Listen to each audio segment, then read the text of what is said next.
Esse foi um dos artefatos que nós encontramos nos túneis, nas galerias, diversos artefatos em ouro, peças bem elaboradas, essas maletas antigas aqui tinham muitas peças dentro. Encontramos artefatos também como esses pratos, esses discos, né? Artefatos de metal, de ouro, de prata, bronze, muitos artefatos. Né? Quando nós chegamos em Rondônia, através de algumas pesquisas, nós chegamos nesse forte, nessa construção, em Costa Marques, no Forte Príncipe da Beira. E lá foi o grande, assim, a nossa maior surpresa, né? Porque lá nós encontramos túneis dentro desse forte que nos conduziram a certos salões e galerias e encontramos muitos artefatos, indicações que levavam para Ratanabá. Uma das entradas para Ratanabá está embaixo desse forte, através de um túnel subterrâneo que leva para a capital, que está soterrada na Amazônia. E são quilômetros e quilômetros de túneis subterrâneos intactos ainda. E a gente vai conseguir provar isso na expedição que nós vamos fazer. Aqui uma imagem do túnel, né, que nós encontramos. Isso tudo subterrâneo, tá, gente? Esse foi um dos artefatos que nós encontramos nos túneis, nas galerias. Diversos artefatos em ouro, peças bem elaboradas. Essas maletas antigas aqui tinham muitas peças dentro. Encontramos artefatos também como esses pratos, esses discos, né? Artefatos de metal, de ouro, de prata, bronze, muitos artefatos. Essa é uma espada que nós encontramos. Aí mais uma imagem do túnel subterrâneo. Então nós temos uma compreensão hoje de que o que existe na Amazônia é algo que está de conhecimento do mundo inteiro, das grandes nações, dos controladores do mundo. Eles sabem que aqui está presente o grande legado da primeira civilização da Terra e eles querem invadir a Amazônia, eles querem tomar posse através de ONGs, justamente para encontrar esse local. Só que esse local está bem protegido, vamos dizer assim. E nós vamos conseguir apresentar ao mundo a localização de Ratanabá. Antes de eu prosseguir, André, quer falar alguma coisa aí? Pontuar alguma coisa? Essa questão do forte já tinha me chamado a atenção quando você me mostrou isso depois da nossa última live. Da minha expedição Rio Grande do Sul, eu fui atrás de um forte que tem lá, que é um forte que tem na cidade, qual é o nome? Caçapava do Sul. É bem interessante vocês terem ido atrás desse forte. Inclusive eu encontrei, e isso eu falei em outro canal, eu falei aqui também, uma ligação da construção desse forte com a Ordem de Cristo, né, que é ligada aos Templários. Então também não sei se vocês localizaram se tem a mesma ligação. Na verdade, eles não construíram. Eles chegaram aqui sabendo da existência desses fortes. Exatamente, por isso que eu fui na expedição do Rio Grande do Sul, atrás das igrejas e fortes antigos, porque, na minha opinião, o que eles fizeram foi construir em cima das construções antigas. O maior exemplo disso está no México, na pirâmide de Cholula, que é a maior, né, horizontalmente do mundo. Eles colocaram uma igrejinha em cima, não tinha como cobrir aquele negócio imenso, né? Eles colocaram uma igrejinha em cima. Mas, assim, a maior prova que eles fizeram isso, né? Então, legal vocês terem ido... Eu só queria elogiar vocês terem ido atrás do forte, porque realmente essas construções do Brasil colonial e depois do Brasil Império, elas podem ter sido feitas em cima dessas construções antigas que são relatadas em livros mais antigos de aventureiros, jesuítas, os que estiveram no Brasil relatam, né? Esse é o ponto que eu queria chegar. Segundo nossas pesquisas, todas essas antigas construções foram encontradas pelos espanhóis, portugueses, holandeses. Tudo isso foi encontrado. Eles reconstruíram, reformaram algumas partes, só que tudo isso já existia há milhares e milhares ou milhões de anos. Isso que é polêmico, mas é isso que nós vamos trazer de revelação. E tem como a gente provar isso. Porque os murios, na verdade, construíram todos esses fortes, essas bases, como eu disse, porque fazia conexão com todos os reinos que existiam. E aqui na América do Sul era o grande império, principalmente ligado à Amazônia Ratanabá, que está soterrada mais ou menos a 200 metros de profundidade lá na floresta. Você imagina o que vai acontecer quando conseguirmos revelar, porque ela está intacta, a cidade. E o que tem ali de construções, colunas, edificações, em ouro maciço, coisas assim absurdas, que ainda está intacto lá. Nós vamos apresentar isso. Porque eu sempre pensei, eu sempre fui nos locais dessas construções e encontrei evidências, né? Que nem também eu encontrei no sítio arqueológico São Miguel Arcanjo, um megálito dentro, que eles chamam de batistério, que não tem nada a ver com a construção. E tem outras coisas lá fora que eles não sabem explicar. Eu acho que esses lugares realmente guardam segredos. Eu vou... você quer que eu compartilhe aqui com vocês o formato desse forte, só para curiosidade?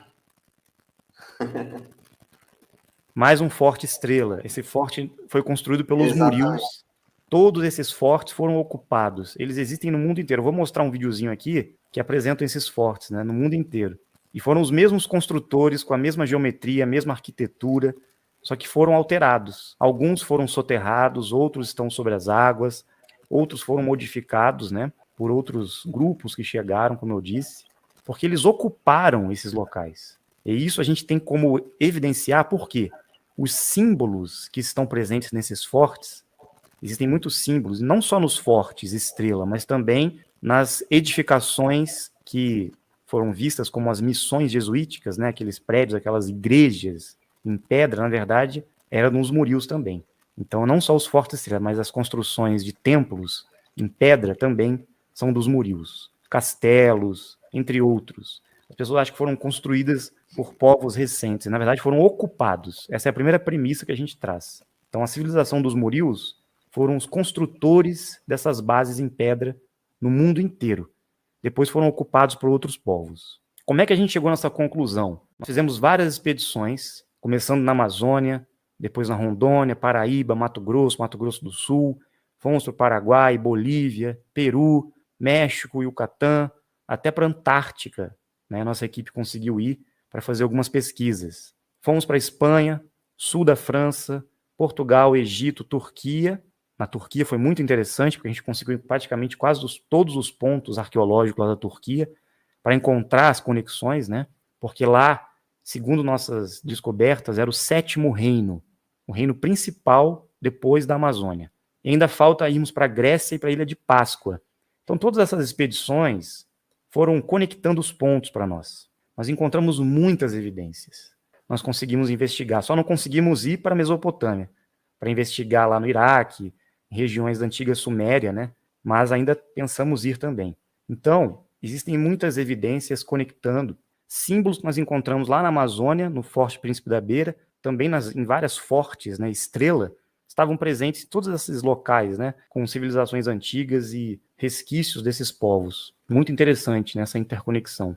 Nós chegamos a um mapeamento da localização desses reinos, né, vamos dizer assim. Isso ainda vai ser apresentado de forma mais detalhada, mas seriam 9 reinos. Nós conseguimos mapear 8 locais onde havia essa interconexão dos povos com a grande capital do mundo, que seria Ratanabá. Nós nomeamos esses reinos, né, a título de referência apenas. O Reino das Montanhas, que seria uma conexão entre a Amazônia e a Turquia. O Reino do Norte Maior, que estaria conectado ao Ártico e ao norte da Sibéria. O Reino das Águas, relacionado ao delta da Amazônia e à Mesopotâmia, o Reino das Terras de Baixo, que seria toda a Amazônia, na parte mais oeste dela, o Reino das Terras do Leste, na América Central, Reino das Terras do Sul, na Antártica, lá no Polo Sul mesmo, e o Reino da Alegria, que seria todo o litoral do Brasil. Havia, sim, uma grande civilização do litoral brasileiro, vindo lá do Nordeste, descendo mais ou menos até o Paraná, Santa Catarina. E o Reino das Pedras Mágicas, que pegava todo o Centro-Oeste e a região central do Brasil. Minas Gerais, onde hoje é o Distrito Federal, Brasília, Tocantins, ali havia um grande reino também. Existem evidências disso. Então, tudo isso será revelado em breve com essa descoberta de Ratanabá, porque em Ratanabá existem